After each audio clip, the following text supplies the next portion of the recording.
Senator Ejercito, Senator JV, your turn, please. Thank you, Madam Chair. Good morning. Magandang umaga ulit. Gusto ko lang kung tanungin sa General De La Rosa kung okay na kayo.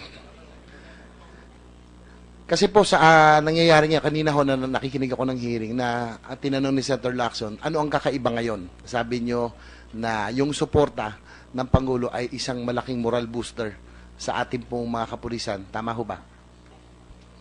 Hindi lang po suporta ng Pangulo, Your Honor, pati yung Senado, pati yung mga congressman, pati yung mga local government units. Talagang na-embolden kami yung magtrabaho dahil nakita namin, grabe yung suporta ninyo. Lahat po, nagtutulungan na ngayon, Your Honor, kaya magpasalamat po kami.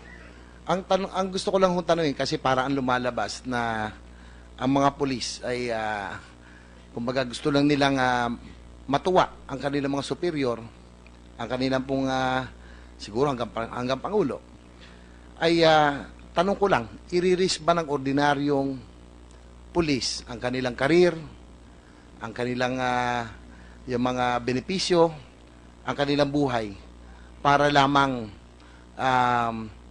matuwa o maging satisfied ang kanilang superior? I-risk ba? Sa tingin nyo ba i-risk ng isang ordinaryong pulis yan?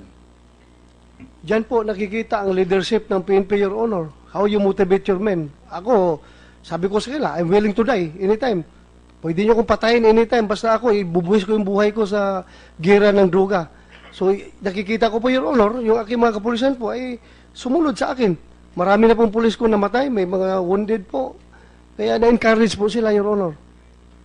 Kaya ako po natanong dahil ako po naging mayor din ng 9 na taon at nakita ko rin ang buhay ng isang pulis. At ang pagkakaalam ko, sa aking pagkakaalam, ay ang mga pulis talagang allergic yan sa kaso. Di ho ba?